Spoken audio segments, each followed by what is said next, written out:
So now it's all about proton arcs and dynamic arcs. Welcome to this talk. I'm Erik Engvall. I'm the chief physicist at Raysearch. I'm extremely happy to be here together with Francesco Fracciola from the Proton Therapy Center in Trento and François Sergent from IBA. And why I like to be here together with you guys is, of course, we have worked quite a long time together on implementing proton arcs. So François will talk about really how we take this to the clinic. We have already seen patients treated, so that's quite exciting. And then now we're taking the next steps together with our dear partner IBA to go to the DynamicARC delivery.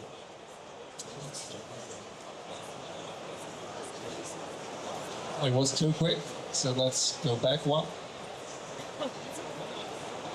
Yeah, so this is how it could look like in the end, in the delivery and in Ray Station. So you have a rotating gantry that delivers the energy layers while rotating. You get a very nice dose distribution and one energy layer per discrete direction with different spots. And the energy layers, they're sequenced in the right order to get from high energies to lower energies to respect the energy switching time.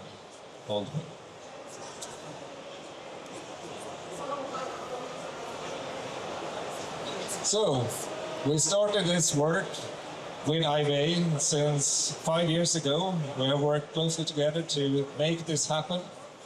It has been very fruitful and interesting work together. We have built a dedicated optimization algorithm for both static arcs, which is what Francesco will talk about, but then also the dynamic arc, which is coming at the next step. Why we're doing this is because we see the improved dose distributions, the improved LET distributions. We get the faster deliveries, of course. I mean, it's beam-like, you do it while rotating.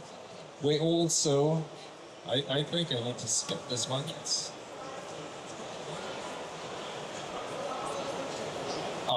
Okay, it's also simpler, of course. It's more like the LINAC, the beam technique. So these are the main rationales for doing all this. And just for your knowledge, for your introduction to understand what Francesco is doing and where we're aiming with the dynamic arcs, I wanted to explain what types of proton arcs we do have in the community. So we have the static arcs. They could also be called discrete arcs or step and shoot arcs. And I mean, in the long term, they should be all contained in one arc beam. So it's not like IMPT with multiple fields. This is one arc beam. We have a large number of discrete directions from where we shoot the protons. And then we have several energy layers per discrete direction. On the other hand, we have the dynamic arc, where you see this continuous rotation with one energy layer per discrete direction instead. It is also contained in one arc beam. And for this, of course, delivery and rotation characteristics of the gantry is very important, and that is what we have worked together with IBA to fix. For the static arcs, we have the delivery when the gantry and chair is stationary, and here we see it's moving. We have also the delivery can be done in one arc beam, but for that, we need this upgrade from IBA. We need the dynamic arc capabilities. Everything is already supported by DICOM, but IBA is in the forefront to implement this novel technique. So if we do this for an example head and neck case, the dynamic arc is 6 minutes in delivery. For the static arc, if you do this with the dynamic arc capability, it's 8 minutes. So it's not as fast, but still very fast and good complement. But what we can do now, and what Francesco has done, is that we can convert also this to a PVS beam. And then we can do this for already existing IBA machines. So with that, I think it's time for Francesco to talk about his deliveries, and it's, for this example case, it's 20 minutes. So you see that that is really not what you want to have at the end, but it's feasible to do it. And the results were so good when the team here in Trento made a research study on this. So they started to treat their first clinical patients with ProteinARCs. So with that, I hand over to Francesco. Thank you, Eric. Thank you. I will talk about this clinical implementation of ProteinARCs that we made in Trento for the first time. We started treating. I use Leonardo painting to describe the district that we started with. We treated until now 10 head and neck patients, 3 monolateral, 7 bilateral. 2 of them were pediatric patients, which is always something that is remarkable to underline. And then 4 cervical chordoma cases. So we are still in the head and neck district with very high doses, close to these organs of life, the brainstem. And one of them was a pediatric patient. We also treated atimoma in a chest wall district. This is a summary of the patient that we already treated. As I said, 3 of them were pediatric, and not for all of them we use a full arc. For some of them we use a partial arc. For example, for monolateral neck, you don't need a full arc to do that. And this approach can also help you in reducing the delivery times. We will get a look into that. This is a case I'm quite affectionate with. It's a pediatric patient, it's a cervical chordoma patient, and for every patient we prepared a ProteinARC plan and an MMFO plan, so let's call it a state-of-the-art plan with fixed beam, and we did a comparison in terms of dose, but also a comparison in terms of NTCP reduction for xerostomia. And all of the plan that we compared had a winner, and the winner was the ProteinARC. So we went for ProteinARC. Why? Because of this. Because in this patient, this is our real particular case, we gain not only in reducing the dose to the organs at risk, this is the reduction in the mean and low doses to the brainstem, this is the reduction in dose to the hippocampi, but also in terms of target coverage. Being a pediatric, you have to care also about listen learning, the delayed verbal impairment, and with ProteinARC we were always below 7.8 to 40% of the hippocampi volume. This patient, that was the first pediatric patient that we treated. Also, we have also data, follow-up data, and it's quite nice to see that the only toxicity she had during the treatment was a G2 toxicity that regretted to one G1 toxicity after the treatment. This is the main toxicity that she had during the treatment and after the treatment. There was no pain, no mucositis toxicity, and the good thing was also a partial tumor reduction after 3 months, which was quite impressive for a chordoma case.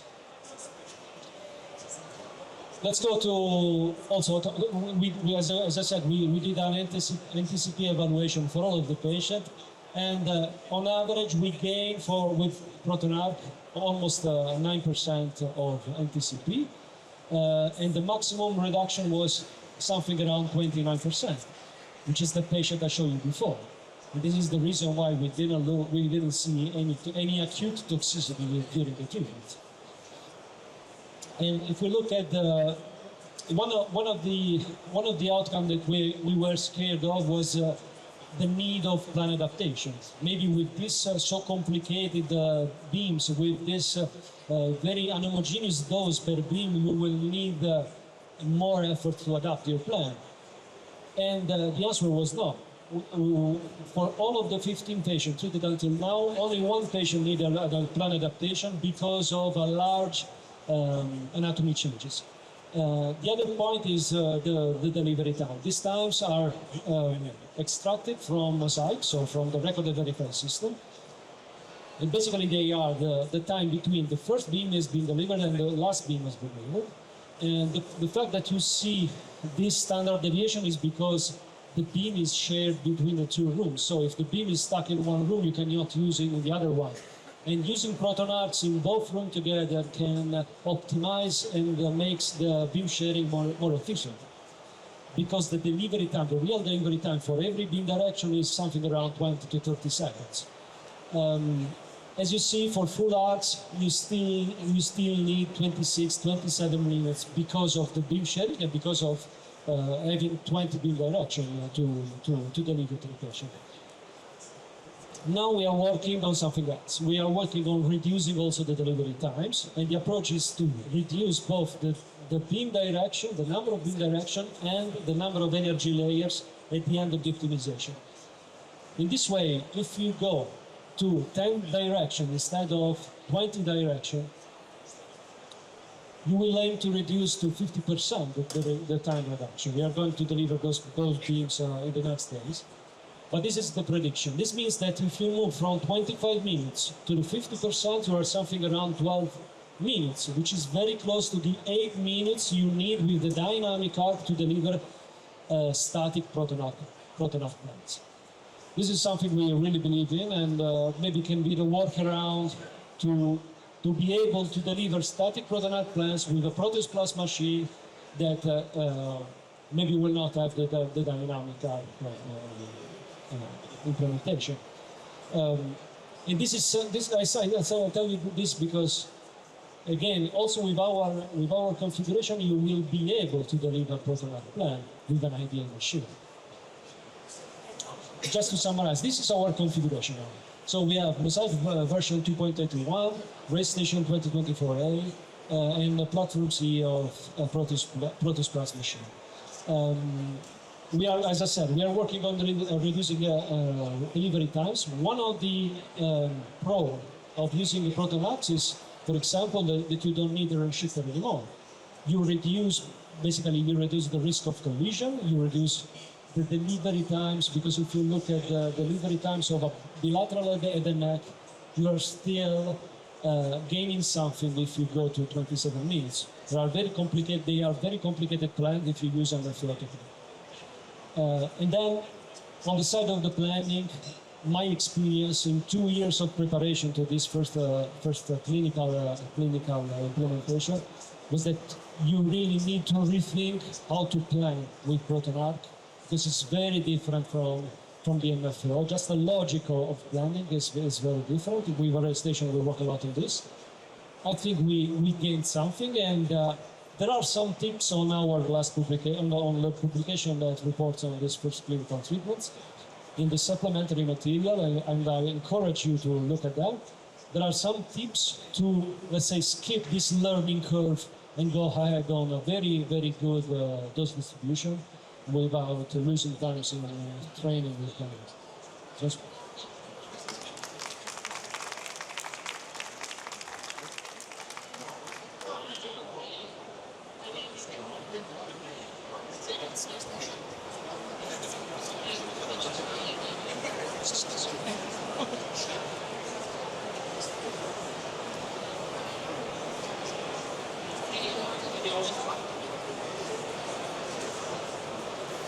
Good afternoon, everyone. I thank you to Eric and Raysearch for the nice invitation. And I think indeed we will continue the fruitful collaboration to the path of DynamicARC with Raysearch and IBM. So as you can see here, DynamicARC will be a specific delivery method where the gantry will rotate continuously as a composition with today, where the gantry is stopping at every beam, and the energy layers will be switched roughly every 2 or 3 degrees. The gantry speed will be adaptable, so we'll be able to accelerate or decelerate if needed, or if no spots is delivered within a certain gantry angle. DynamicARC is expected to bring new benefits in PT. This is the next revolution in PT. And one of them is the sharper aspect, so we will have a better dose distribution, more conformal dose, and this benefit is already reached by static ARC, as you have seen, the reduction in NTCP for several patients. Of course, I would say the next progress with DynamicARC will be the faster delivery, as Eric explained, a delivery in a few minutes, and a continuous delivery, so one beam to deliver. And ultimately, it will make the operations simpler, so one beam to QA, one beam to plan, one beam to deliver. Here are some data from an abstract that was done by Beaumont, showing the potential reduction in the session time. So they have computed and simulated different types of indications, and they concluded that in average they can reduce the session time by nearly 60%. So when we see the session time here is from the first proton to the last proton, so it doesn't include positioning. Positioning time is similar with IMPT in DynamicARC.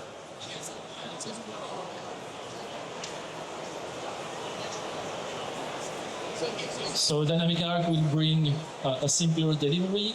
One arc will replace several feeds. Will reduce the need for torch rotation. I think that's an important aspect as well, which will make the treatment simpler and faster as well. And you don't necessarily need a full arc, so you can reach a good benefit already with partial arcs. Here you see again an example with 120-degree arc without a range shifter. For breast case here, the advantage is that you move from 2 isocenters to 1 isocenter and 1 delivery for a complex case done in Beaumont. So where is IBA in the development of DynamicARC? We are progressing well. The prototype has been tested in Beaumont. We are still doing some fine-tuning on the core algorithm. We have tested plans from Raysearch, and it's working relatively well. We still have some overshoots that we have to tackle and to study, but globally, the maturity of the core algorithm is very high. So what do we still need to do?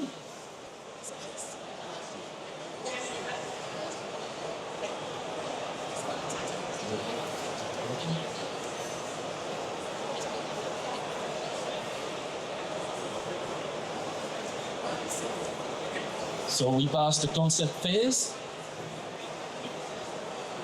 We tested the solution in the lab in Vanano.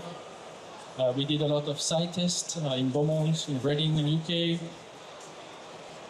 And now we are here in the integration phase. So it's the productization, I would say, the industrialization of the solution that has to be put in our product. We have to add also some additional devices like laser guards to avoid collisions and to protect the patient. Then the next step will be the regulatory clearance. It's a significant change to the product, so we have to request the 510K at the FDA. And then we will start with a few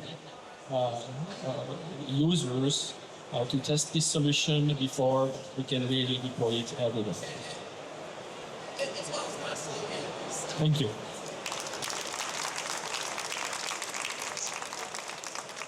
So thanks a lot, Francois and Francesco. This was great. I hope you all understand or are as excited as we are with the development.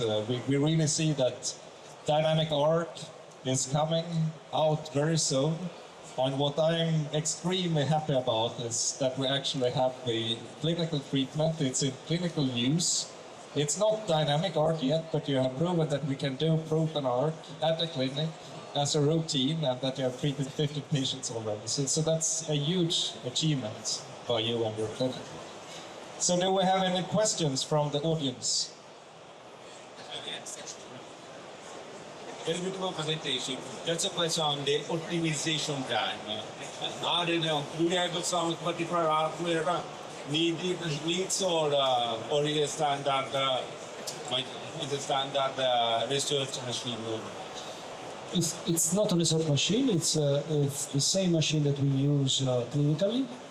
The impact of optimizing the lateral head and neck patient with proton arc instead of an FAO, at the time being now, you double your time, but I think that this is also due to the fact that we are still on the learning curve to understand how we have to manage our optimization function in order to get the maximum results from proton arc. So it's, even if I'm working on that since 2 years, I'm still learning, because from patient to patient the condition change and the effect of the condition on the optimization function change. Once you find the correct, the best optimization function, you are on the same level of MFA. And we can add that the static arcs that Francesco is using, that was released clinically. So all is in a clinical system that we're using. We also have more degrees of freedom with the proton arcs, which means that we have more control points at any layer spots to take care of. So that also makes the optimization slightly slower from the start. But we're also, actually, together with Francesco, looking now into GPU optimization to speed up optimization as a whole. So that's a big promise for the future. And regarding partial arcs, another question, so probably for the regarding partial arcs, because in the Procura Center they have 360 degrees, while the Novasero Center will have the partial arcs. So then, if it's possible to do, then is there a recommendation to do double arc, to double the arcs, or what is your? I think that in Trento, if I remember well, there is a partial delivery, but so in it's not a full arc. So there are some patients where we don't need a full arc actually. We can stay, for instance, if you have a tumor that is lateralized, you don't need to go from the other side. You can stay on the same side and benefit from the graph peak still by having partial arcs that will give you a very good dose distribution. And he said that do down range there. In this case, it's not required the range. It's without the range shifter, yes. So I mean that is one of the big things that you mentioned, and that we have seen, that you can remove the range shifter for many of the cases, which means you're welcome to come and try out and plan with proton arcs. Anyone interested in that could contact. Also with monolateral head and neck, you don't need a range shifter. Also with monolateral, both bilateral and monolateral. Anyone else who wants to ask a question?